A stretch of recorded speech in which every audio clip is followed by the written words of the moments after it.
على عباده الذين اصطفى أما بعد فأعوذ بالله من الشيطان الرجيم بسم الله الرحمن الرحيم يمحق الله الربا ويربي الصدقات والله لا يحب كل كفار أثيم إن الذين آمنوا وعملوا الصالحات وأقاموا الصلاة وآتوا الزكاة لهم أجرهم عند ربهم ولا خوف عليهم ولا هم يحزنون يا أيها الذين آمنوا اتقوا الله وذروا ما بقي من الربا إن كنتم مؤمنين فإن لم تفعلوا فأذنوا بحرب من الله ورسوله وإن تبتم فلكم رؤوس أموالكم لا تظلمون ولا تظلمون صدق الله العظيم الحمد لله আমরা সূরা বাকারা 276 থেকে 279 নম্বর আয়াত পর্যন্ত তেলাওয়াত করলাম। আল্লাহ তাআলা আমাদের এই তেলাওয়াতকে কবুল করেন। সূরা বাকারার এই অংশে আল্লাহ রাব্বুল আলামিন সুদের ভয়াবহতা এবং সুদের নিন্দা সম্পর্কিত আলোচনা করেছেন। গত মজলিসেও আমরা 275 নম্বর আয়াতে সূরা বাকারার 275 নম্বর আয়াতে সুদ কী জিনিস, সুদ কাকে বলে এবং সুদ সম্পর্কে আল্লাহ রাব্বুল আলামিন কি ভয়ানক কথাগুলো বলেছেন সেগুলো শুনেছিলাম। সুদ বিশ্ব অর্থনীতির ক্যান্সার। সুদের মাধ্যমে সম্পদ বৃদ্ধি পাওয়ার অর্থ হচ্ছে মানুষের শরীরের মধ্যে কোনো ফুরা হলে যেরকম শরীরকে বাহ্যিকভাবে মনে হয় যে গোশত একটুখানি বেড়ে গেছে, আসলে ভিতরে পুঁজ ভরা থাকে। সুদের অর্থটাও এরকমই। বাহ্যিকভাবে মনে হবে আপনার 100 টাকার সাথে আরও 10 টাকা যুক্ত হয়েছে, আসলে সে ওই 10 টাকা, অতিরিক্ত 10 টাকা ওটা পুঁজ তুলল, ওটা হারাম জিনিস। হারাম মালের ভিতরে কোনো বরকত নাই। ওই 10 টাকা 100 পরে যেটা আসলো, এই 10 টাকা নিজেই কেবল হারাম না, নিজেই কেবল পচা, গন্দেগি এবং দুর্গন্ধযুক্ত এরকম নয়, বরং বাকি 100 টাকাকেও সে দুর্গন্ধযুক্ত করে ফেলতে পারে। এত নাজাসাত এবং গন্দেগি, এত মারাত্মক রকমের খারাপি এটার মধ্যে ভরা। আমাদের মুরব্বীরা উদাহরণ দেন, একটা গ্লাসের মধ্যে, একটা বালতির মধ্যে ভালো পানি আছে, 10 লিটার ভালো পানি আছে, সেখানে আপনি 1-2 ফোঁটা নাপাকি যুক্ত করে দিলেন। তো মাত্র 1-2 ফোঁটা নাপাকি যুক্ত করার কারণে সেই 10 লিটার পানি নষ্ট হয়ে গেল। তো সুদের অবস্থাটাও অনেকটা এরকম যে আপনার যেটা হালাল সম্পদ ছিল, সেই হালাল সম্পদটাকেও প্রায় গ্রাস করে ফেলে এই সুদের অর্থ। বরকতকে নষ্ট করে দেয়। মুসলিম ব্যক্তির অস্তিত্ব এবং বেঁচে থাকা হচ্ছে বরকতের উপর। মুসলমান বাহ্যিক বস্তুগত জিনিস দিয়ে আর কতটুকুই বা বাঁচতে পারে, চলতে পারে। মুসলমানদের পৃথিবীতে বেঁচে থাকাটা, তার অস্তিত্বটাকে টিকিয়ে রাখাটা নির্ভর করে আল্লাহ রাব্বুল আলামিনের দেওয়া কল্যাণ এবং বরকতের উপরই। বরকত আছে তো মুসলমানের জিন্দেগি আছে, বরকত নাই, মুসলমানের জিন্দেগি নাই। এই ব্যক্তি লেবাসে, পোশাকে এবং চলাফেরায় মুসলমান হলে অন্তরের ভিতরে সে মুসলমানিত্বের কারণে, ইসলামের কারণে যে শান্তি পাওয়ার কথা, ইমানের কারণে যেই হাল এবং হালাত অবস্থা পয়দা হওয়ার কথা, তার কোনোটাই সুদখোরের মধ্যে প্রকাশ পায় না। মাথার চুল থেকে নিয়ে শুরু করে পায়ের নখ পর্যন্ত, চোখ, মুখ, হাত পা সব কিছুর মধ্যেই সুদের যেই নাপাকি আছে, দুর্গন্ধ আছে, সেটা প্রকাশ পেতে থাকে। যাদের দেখার চোখ আছে, আল্লাহ রাব্বুল আলামিন যাদেরকে চোখ হেফাজতের তৌফিক দিয়েছেন নাপাকি থেকে, খারাপ জিনিস দেখা থেকে, তারা সেই চোখ দিয়ে দেখতে পান যে এই ব্যক্তি সুদ গ্রহণ করার কারণে, সুদ খাওয়ার কারণে কেমন লাঞ্ছিত অবস্থার মধ্যে আছে। যতই গাড়ি হাঁকাক, যতই বাড়ি বানাক, যতই রাজত্ব করুক, যতই বড় সাজার চেষ্টা করুক, কিন্তু সে যদি সুদখোর হয় তাহলে সে মূলত ওই যে পুজ তুল্য, পুজের যেরকম অবস্থা, ফুরার যেরকম অবস্থা, শরীরের মধ্যে এটা বাড়তি কোনো বস্তু যোগ করে না, বরং আরও ব্যথা তৈরি করে, এর হালত ওরকমই। আল্লাহ রাব্বুল আলামিন ইরশাদ করছেন, ইয়ামহাকুল্লাহুর রিবা, আল্লাহ তাআলা সুদকে নিশ্চিহ্ন করে দেন। আল্লাহ তাআলা সুদী অর্থকে কমিয়ে দেন। আল্লাহ তাআলা সুদী অর্থকে কমিয়ে দেন, দুনিয়াতেও এবং আখিরাতেও। কোরআন মাজিদে আল্লাহ রাব্বুল আলামিন সূরাতুর রুমে ইরশাদ করেন, ওয়ামা আতাইতুম মির রিবা লিয়ারবু ফি আমওয়ালিন নাস ফালা ইয়ারবু ইনদাল্লাহ, মানুষের সম্পদের মধ্যে বৃদ্ধি ঘটানোর জন্য তোমরা যে সুদের লেনদেন করে থাকো, এটা একটু বৃদ্ধি পায় না আল্লাহর কাছে। হাদিস শরীফের মধ্যে রাসূলুল্লাহ সাল্লাল্লাহু আলাইহি ওয়াসাল্লাম বলেছেন, আর রিবা ওয়া ইন কাসুরা ফাইন্না আকিবাতাহু ইলা কুল্লি,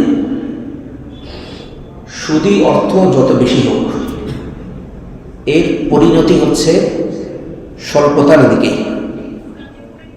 সুদী অর্থ যত বেশি হোক এর পরিণতি হচ্ছে স্বল্পতার দিকে। তাফসীরে কবীরের মধ্যে ইমাম রাজি রহমতুল্লাহ আলাইহি এই স্বল্পতার ব্যাখ্যা করেছেন। যে ব্যক্তি সুদখোর, তার অর্থ যে কেবল কমতেই থাকে, এটার ব্যাখ্যা তিনি এভাবে করেছেন, এই কমতি বা এই কমে যাওয়াটা, সুদী অর্থ কমে যাওয়াটা এবং সুদী অর্থ মিশ্রিত হওয়ার কারণে মূল টাকাও কমে যাওয়াটা, এটা দুনিয়াতেও এবং আখিরাতেও,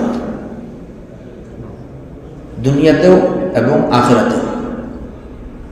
টাকা পয়সা মানুষ কেন কামাই করে? কামাই করে এই টাকা পয়সা যেন তাকে নির্মুখাপেক্ষী করে, টাকা পয়সা যেন তাকে অন্যের কাছে হাত পাতা থেকে যেন বেনিয়াজ করে, দূরে রাখে। কিন্তু যে ব্যক্তি সুদখোর, এই ব্যক্তির টাকা পয়সা তাকে কখনোই সন্তুষ্ট করতে পারে না। এই ব্যক্তির টাকা পয়সা কখনোই তাকে তুষ্ট করতে পারে না। এই ব্যক্তির চাহিদা দিন দিন শুধু বৃদ্ধিই পায়। কখন আরেকটু বাড়ানো যাবে, কিভাবে আরেকটু আমি বাড়াতে পারবো, বিদ্যমান অর্থ দিয়ে আমার হচ্ছে না, বরং আমার আরো চাই, এই জিনিসটাই তার হতে থাকে।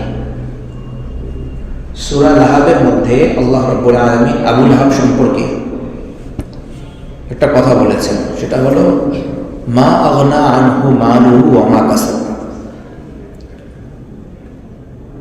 তো এই আয়াতের অর্থ আমরা জানি অনেকেই। আবু লাহাবের সম্পদ এবং তার উপার্জিত জিনিস তার কোনো কাজে লাগে না। এখানে যে ফেল বা যে ক্রিয়াটা আল্লাহ তাআলা ব্যবহার করেছেন, আগনা ইউগনি, এই ক্রিয়াটির একটি শব্দের সাথে আমরা পরিচিত, গনিয়ুন। গনি। গনি অর্থ কি? নির্মোকাপেক্ষী, যার কোনো কিছুর প্রয়োজন নেই। উলামায়ে কেরাম লেখেন যে সম্পদের বৈশিষ্ট্য তো ছিল যে সম্পদ তাকে নির্মোকাপেক্ষী করবে।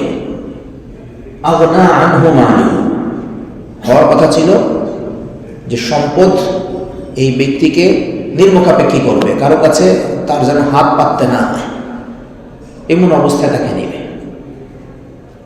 কিন্তু সম্পদ তাকে কি করলো? মা লুহু ওয়া মা কাসাব, তার সম্পদ, তার স্থাবর অস্থাবর সকল সম্পত্তি মিলে মক্কা মুকাররমার সেরা 10 জন ধনীর একজন সে ছিল। এত কিছু মিলেও তার এগুলোর কোনো কাজে আসে নাই, তাকে নির্মোকাপেক্ষী করে নাই, বরং তার চাহিদা দিন দিন আরো বেড়ে গেছে। তার চাহিদা দিন দিন আরো বেড়ে গেছে। এই কথাটা যে ব্যক্তির অর্থ সুদে ব্যবহৃত হয়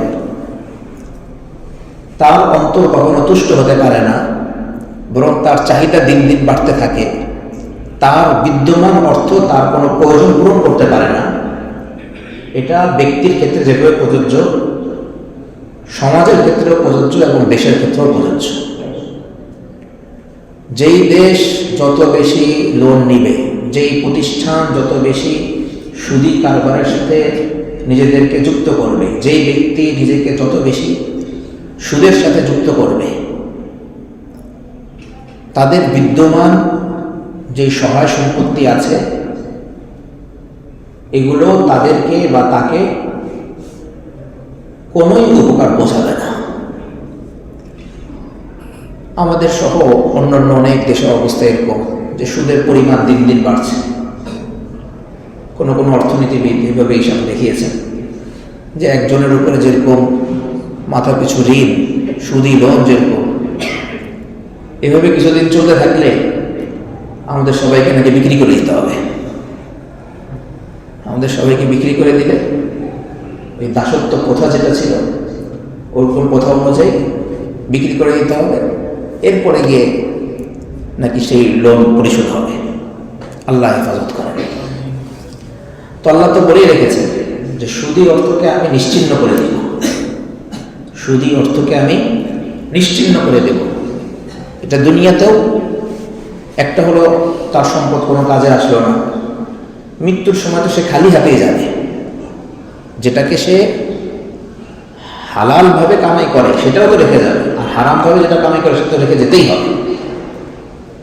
আখিরাতের ব্যাপারে ইমাম রাজি রহমতুল্লাহ আলাইহি বলেন, কাল কিয়ামতের দিন যারা ধনী, আমলদার এবং দানশীল, ধনী, আমলদার এবং দানশীল, অন্যদিকে একজন দরিদ্র, সেও আমলদার কিন্তু দারিদ্রের কারণে সে দান করতে পারে না, মনের ভিতরে আক্ষেপ আছে। তুলনা হবে আমলদারের সাথে।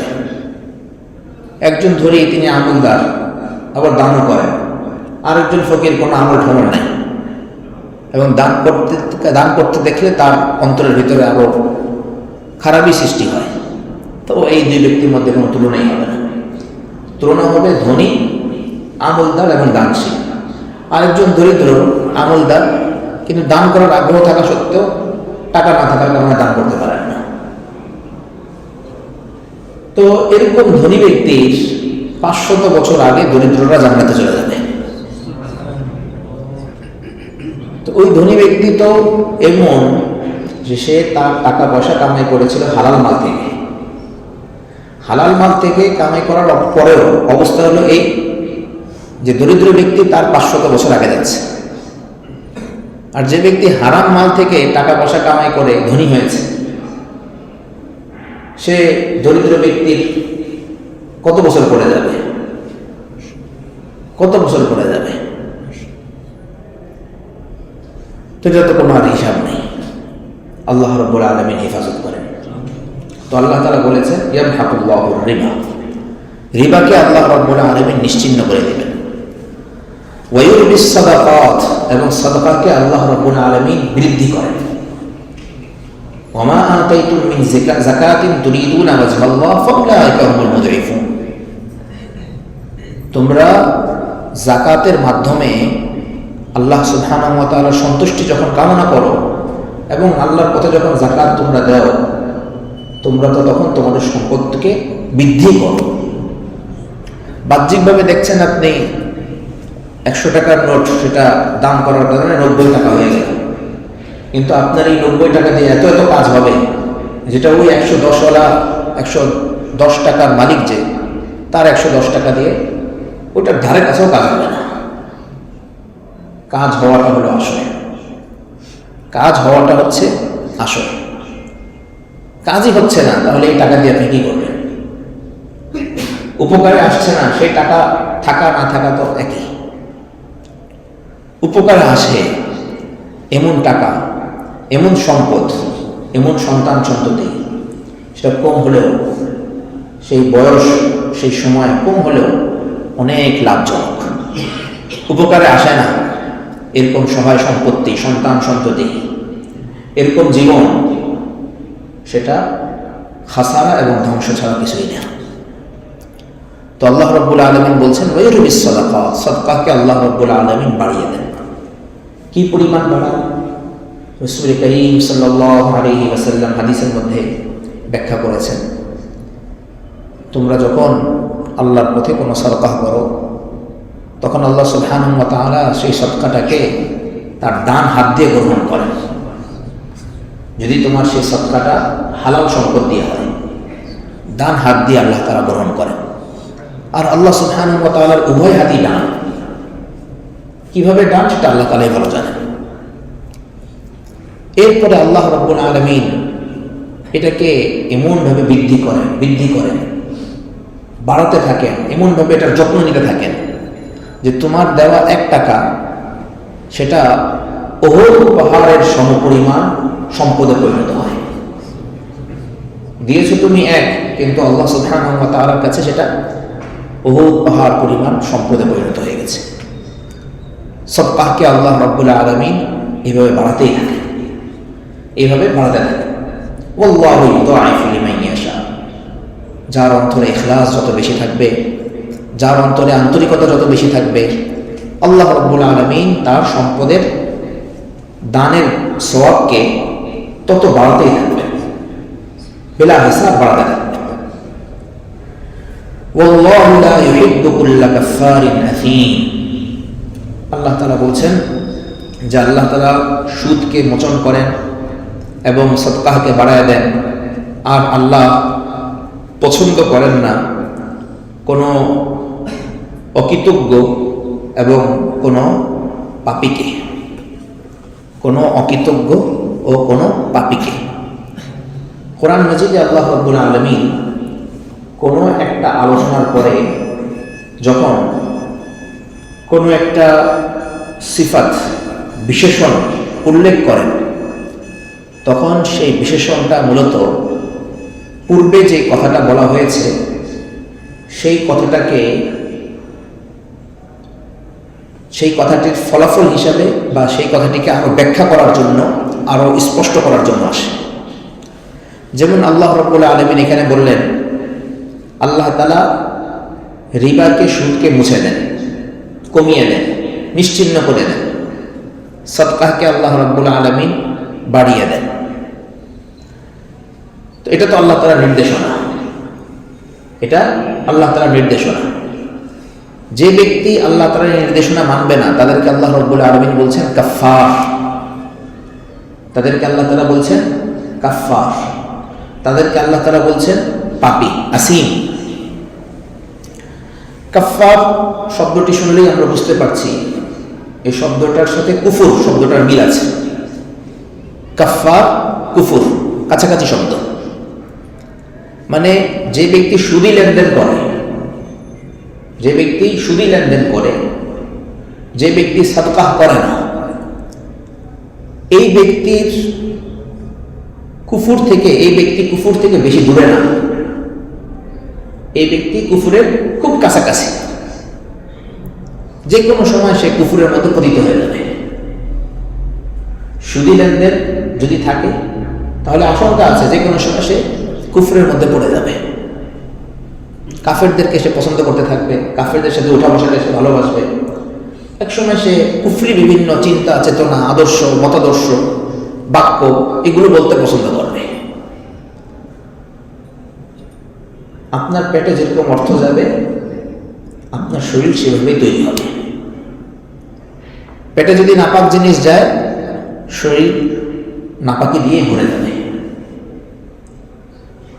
রাসূল করিম সাল্লাল্লাহু আলাইহি ওয়াসাল্লাম বলেছেন, এমন প্রতিটি শরীর যেই শরীরের একটুখানি অংশ নাপাকি দিয়ে বৃদ্ধি পেয়েছে, হারাম মাল দিয়ে বৃদ্ধি পেয়েছে, সেই শরীরের ঠিকানা জাহান্নাম ছাড়া আর কি হতে পারে? ওই শরীরের ঠিকানা জাহান্নাম ছাড়া আর কি হতে পারে?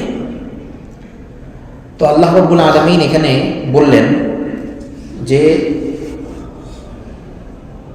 সুদী লেনদেন করে, যে বা যারা সুদী লেনদেন করে এরা কুফরের খুব কাছাকাছি, যে কোনো সময় কুফরের মধ্যে পতিত হয়ে যাবে।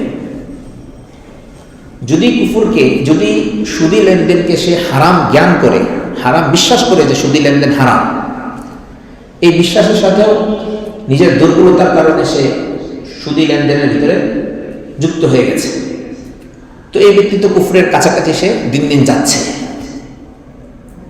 দ্বিতীয় আরেক ব্যক্তি সে মনে করছে যে বর্তমান অর্থনীতির অবস্থা এরকম যে সুদী লেনদেন ছাড়া চলা সম্ভব না, সুদী লেনদেন করতেই হবে, এটা মনে করছে এবং এটাকে সে জায়েজ মনে করতেছে, চলা সম্ভব না। এবং এক পর্যায়ে বলতেছে যে ইসলামী অর্থনীতি বলতে কোনো কিছু আছে নাকি, এগুলি ধোঁকা, এগুলো ধোঁকা, সুদ ছাড়া চলা সম্ভব না। সুদ একটা হলো আফসোস থেকে বলা সুদ ছাড়া চলা সম্ভব না, আর একটা হলো বিশ্বাস থেকে বলা যায় না সুদই অর্থনীতির মূল চাবিকাঠি, বিশ্বাসের সাথে বলা। তাহলে এই ব্যক্তি ইমান থেকে অলরেডি খারেজ হয়ে গেছে, ইমান থেকে খারেজ হয়ে গেছে। এখন প্রশ্ন হতে পারে টাকা পয়সাই না নাড়াচাড়া করলাম, ইমান থেকে বের হলাম কেমন? টাকা পয়সাই তো এদিক সেদিক করলাম, ইমান থেকে বের হলাম কিভাবে? টাকা পয়সা এদিক সেদিক করার কারণে চাকরি চলে যায়, অফিস থেকে মানুষ বের হয়ে যায়। টাকা পয়সা এদিক সেদিক করার কারণে এমপি সদস্য পদ চলে যায়, মন্ত্রীর সদস্য পদ চলে যায়, বড় বড় অফিসারের পদচ্যুতি ঘটে। টাকা পয়সাই অনেক বড় জিনিস। টাকা পয়সা হালাল হওয়া হারাম হওয়া এমন একটা বিধান, অর্থনীতির বিধানটা এরকম একটা বিধান, যে বিধান নিয়ে এক নবীর কওম নবীর সাথে তর্ক করেছে। শোয়েব আলাইহিস সালামকে সম্প্রদায় বলতো, এই শোয়েব নামাজ রোজার আদেশ করতেছে, এটা নিয়ে থাকো না, এত কি নামাজ রোজার কথা বলো, বাস এগুলো নিয়ে থাকো, আমরা তো এটা পালন করতেছি। আচ্ছা এখন তোমার নামাজ কি আসসালাতুকা তা'মুরুকা আন নাতরুকা মা ইয়া'বুদু আবাউনা আও আন নাফআলা মা নাশা ফি আমওয়ালিনা মা নাশা, তোমার নামাজ কি তোমাকে এই কথা বলে যে আমরা আমাদের আর্থিক লেনদেন যেন পাল্টে ফেলি, যেভাবে আমরা আর্থিক লেনদেন করছি এভাবে চলুক না? তোমার নামাজ অনুযায়ী তো আমরা নামাজ পড়তেছি, অন্যান্য কাজ করছি, তাহলে আর্থিক লেনদেন বিষয়ে এত মাথা ঘামাচ্ছ কেন? টাকার দিকে এত নজর কেন? নবীকে বলছে টাকার দিকে এত নজর কেন? টাকা লেনদেন ঠিক করতে বলতেছো কেন? তোমাকে তো আমরা এতদিন ইন্নাকা লাআনতাল হালিমুর রশীদ, তোমাকে তো আমরা এতদিন ভালোই মনে করতাম, হালিম তোমাকে তো খুব সহনশীল মনে করতাম, রশীদ তোমাকে তো খুব জ্ঞানী বিচক্ষণ ব্যক্তি মনে করতাম। আর্থিক লেনদেন বিষয়ে তুমি এখন আপত্তি তুলছো না, তোমার ভিতরে আসলে তোমাকে দিয়ে যা আশা করেছিলাম কিচ্ছুই হবে না, তোমাকে দিয়ে যা আশা করেছিলাম কিচ্ছুই হবে না। তো নবীকে তার কওম কথা বলেছে যখন তিনি আর্থিক লেনদেন ঠিক করতে বলেছে। কোরআন মাজিদে একটা আদেশ এরকম আছে যে আদেশটা আল্লাহ রাব্বুল আলামিন সকল নবী রাসূলকেও করেছেন, ঠিক একই আদেশ আল্লাহ রাব্বুল আলামিন একই শব্দে মুমিনদেরকেও করেছেন, ইয়া আইয়ুহার রাসূল কুলু মিনাত তাইয়্যিবাতি ওয়া'মালু সালিহা, হে রাসূলগণ তোমরা হালাল খানা খাও। এরপর আল্লাহ তাআলা আমলের কথা বলছেন এবং নেক আমল করো। ঠিক একই আদেশ আল্লাহ তাআলা ঈমানদারদের করছেন, ইয়া আইয়ুহাল্লাযীনা আমানু কুলু মিনাত তাইয়্যিবাতি ওয়া'মালু সালিহা। হে ঈমানদারগণ, তোমরা ভালো খাবার খাও, হালাল খাবার খাও এবং নেক আমল করো। আমলের কথা পরে, টাকা পয়সা ঠিক করার কথা আগে, খাবার দাবার হালাল করার কথা আগে। খাবার দাবার যখন হালাল হয়ে যাবে, সুদ ঘুষ মুক্ত যখন অর্থনীতি হবে, বাস ফরজ ওয়াজিব সুন্নত মুআক্কাদা নফল একটা আদায় না করা হোক, জান্নাত সহজ হয়ে যাবে। কিন্তু নফলের পর নফল চলছে, বিভিন্ন সুদী আর্থিক প্রতিষ্ঠানের ম্যানেজারের ঘরে ঢুকে দেখতেছেন উনি জায়নামাজ বিছায় নামাজ পড়তেছেন। কিসের নামাজ পড়েন? ইশরাকের নামাজ। একটু পরে ঢুকলেন যে চাষতের নামাজ, সাইন করারই উনি সময় পান না, এত এত নামাজ চলতেছে। তো এই নফল নামাজ আল্লাহ রাব্বুল আলামিনের কাছে কিভাবে কবুল হতে পারে? আমরা এই সাহস করতে পারি না যে আমরা বলবো যে কবুল হবে না, ভয় লাগে আমাদের। কিভাবে কবুল হতে পারে? সুদের ভিতরে ডুবে থাকে, সুদ থেকে তওবা না করে। তো আল্লাহ রাব্বুল আলামিন বলছেন কি, কাফার। সুদের মধ্যে তুমি আছো, তুমি কুফরের কাছাকাছি। যদি এটাকে হারাম জ্ঞান করে করো, আর যদি এটাকে জায়েজ মনে করো, তাহলে তো তুমি কাফের হয়েই গেছো। আল্লাহ তাআলা তোমাকে মোটেই ভালোবাসেন না। আসিম, তুমি পাপী।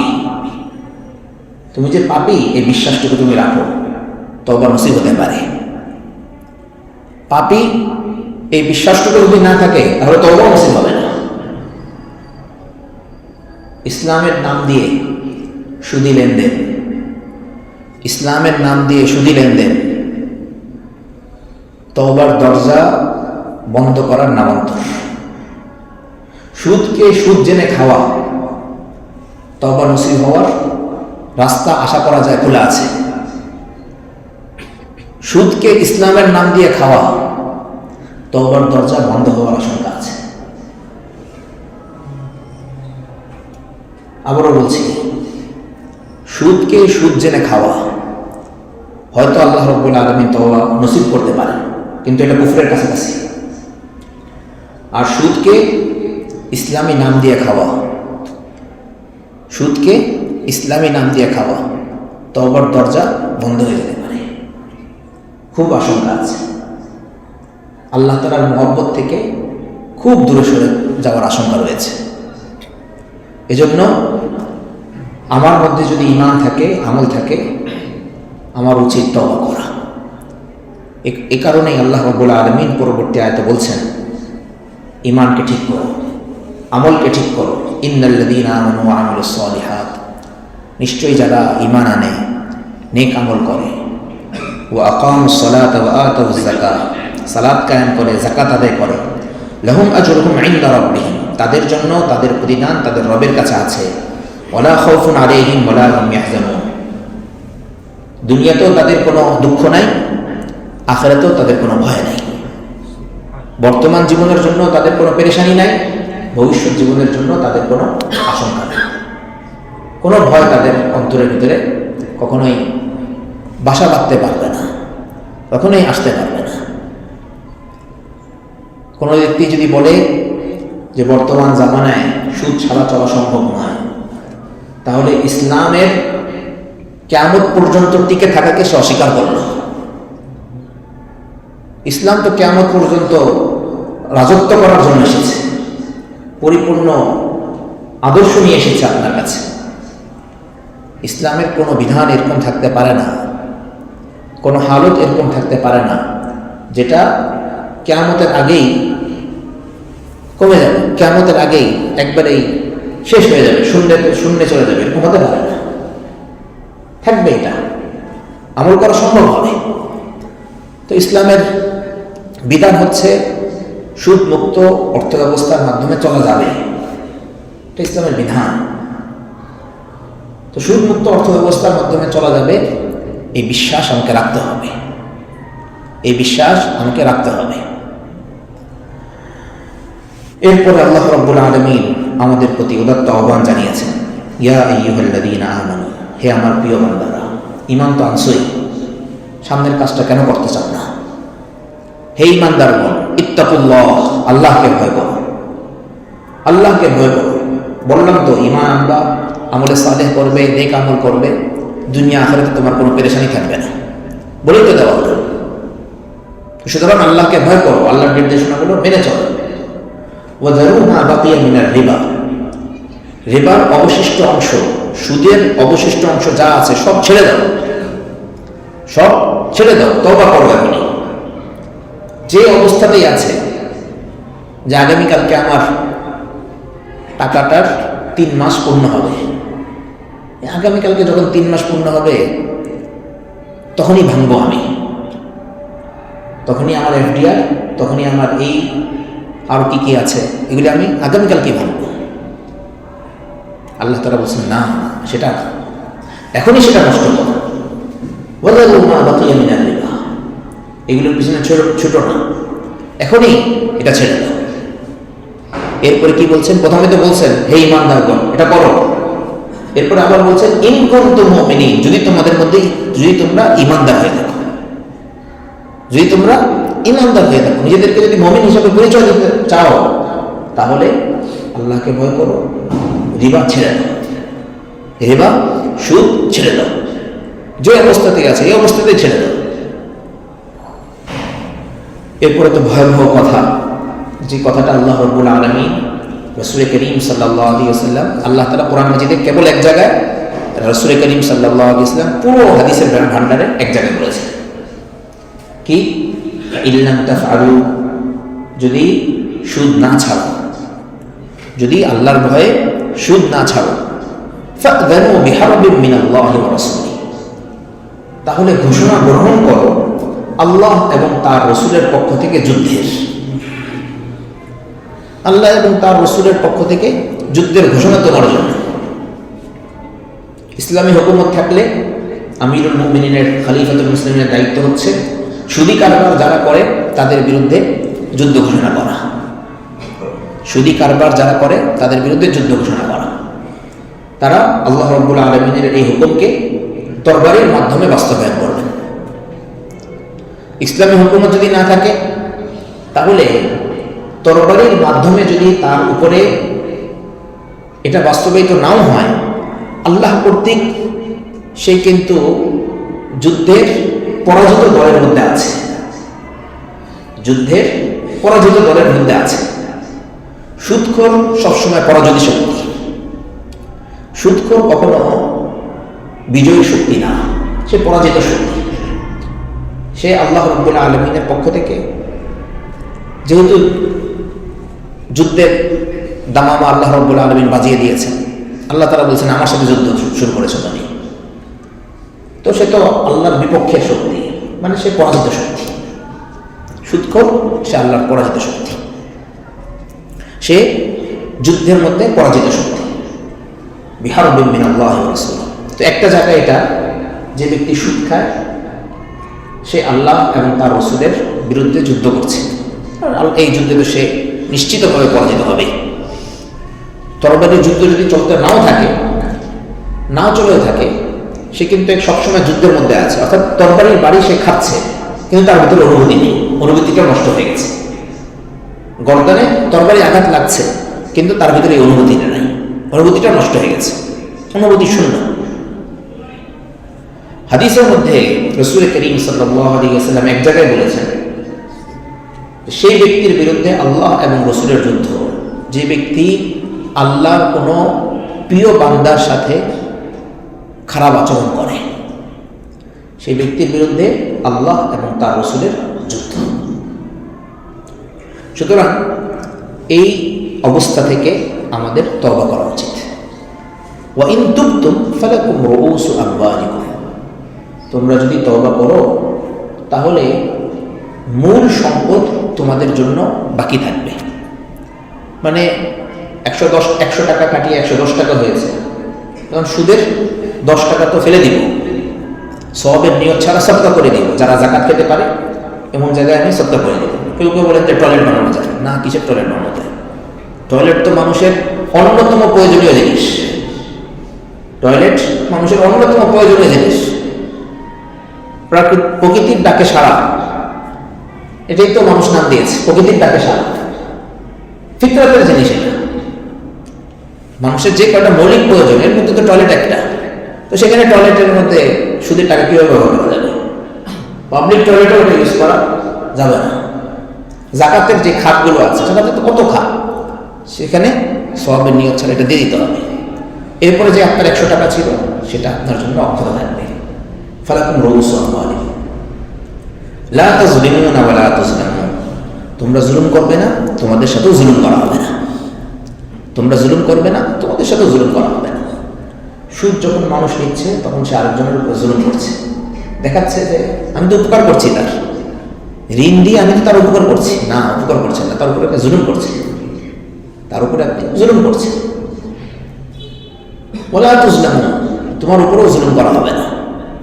আপনি আজকে সুদের ব্যবসা করলেন, কালকে আপনার উপরে এরকম হালত আসবে যে হালতের কারণে ওই ঋণগ্রস্ত ব্যক্তি যেরকম যদিও বাহ্যিকভাবে আপনার প্রশংসা করেছে, আপনাকে থ্যাংক ইউ বলেছে একটা অর্থ পেয়ে, কিন্তু আপনি এরকম হালতের সম্মুখীন হবেন যে হালতের সম্মুখীন ওই দরিদ্র ব্যক্তির অন্তরের উপর দিয়ে যাচ্ছে। সেটা তো আপনি দেখতে পাচ্ছেন না, সে তো হয়তো মুখে হাসি নিয়েই চলে গেছে, কিন্তু অন্তরে সে কান্না করছে, আহারে 100 টাকা নিয়ে এখন 110 টাকা ফেরত দিতে হবে আমার। সে কান্না করছে। এই কান্না আপনাকেও কাঁদতে হবে সুদ দেওয়ার কারণে, সুদী লেনদেনের সাথে যুক্ত হওয়ার কারণে। আল্লাহ রাব্বুল আলামিন সুদী সব রকমের কারবার থেকে আমাদেরকে ব্যাপকভাবে তওবা করার তৌফিক দান করেন।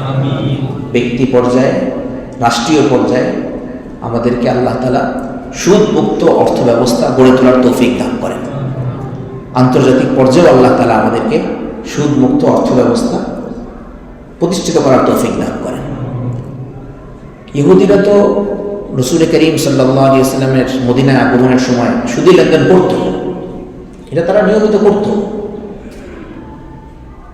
রাসূলুল্লাহ সাল্লাল্লাহু আলাইহি ওয়াসাল্লাম সেখানে সুদ মুক্ত অর্থ ব্যবস্থা কায়েম করেছেন এবং 700 বছরের উপরের সময়, যতদিন মুসলমানরা সুপ্রিম পাওয়ার ছিল বিশ্বের, ততদিন পর্যন্ত সুদ মুক্ত অর্থ ব্যবস্থার মাধ্যমে বিশ্ব চলেছে।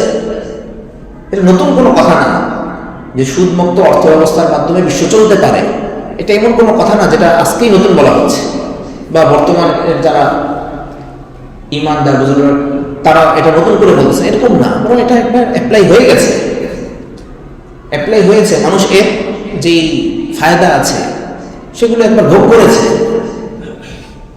সেই পুরাতনের দিকেই যাত্রার কথা আবার বারবার বলা হচ্ছে, পিছনের দিকে ফেরার কথা বলা হচ্ছে।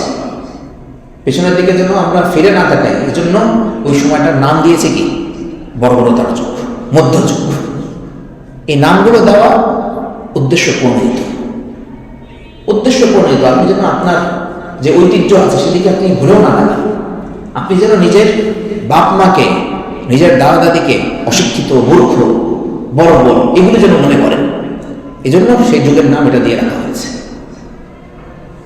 পেছনে যত ফিরবেন ততই আপনার জন্য মুক্তির ব্যবস্থা। রাসূল করিম সাল্লাল্লাহু আলাইহি ওয়াসাল্লাম বলেছেন যে বাদা আল ইসলাম গরীবান ওয়া সায়াউদু গরীবান ফাতুবা লিল গুরবা। ইসলামের সূচনা এরকম অবস্থা হয়েছিল যে মানুষ এটাকে চিনতই না, এবং একটা অবস্থা এরকম আসবে যে মানুষ বলবে এটা কি আবার অবস্থা, এটা আবার কি নতুন চিন্তা চেতনা, এটা কেন করে মানুষ? বিভিন্ন টিকা টিপ্পণী, বিভিন্ন রকমের কথাবার্তা বলবে। কিন্তু ওই সময় যারা ইসলামের মূল আদর্শকে ধরে রাখতে পারবে তাদের জন্যই সুসংবাদ, তাদের জন্যই সুসংবাদ। তো সুদী যত রকমের হালাত আসুক, যত রকমের বড়কে আসুক, যত রকমের সৌন্দর্য নিয়ে আসুক, যত রকমের লেভেল নিয়ে আসুক, আমি বলবো যে না, আমি সুদী ব্যবস্থার মধ্যে নাই, আমি সুদের সাথে নাই। আমি কোনো রকমের সুদের সাথে, সেটা বিকাশের সুদ হোক, সেটা ব্যাংকের সুদ হোক, সেটা ডাকঘরের সুদ হোক, সেটা কোনো অফিসের সুদ হোক, সেটা ব্যক্তি পর্যায়ের সুদ হোক, আমি এটার সাথে নাই। আমি এ থেকে তওবা করছি। আল্লাহ তাআলা এই তওবার উপরে আমাদের সবাইকে মজবুতের সাথে থাকার তৌফিক দান করেন। আমিন। ওয়া আখিরু দাওয়ানা আলহামদুলিল্লাহি রাব্বিল আলামিন। সুবহানাল্লাহি ওয়া বিহামদিহি সুবহানাল্লাহি ওয়া বিহামদিহি আশহাদু আল্লা ইলাহা ইল্লা আনতা আস্তাগফিরুকা ওয়া আতুবু ইলাইক।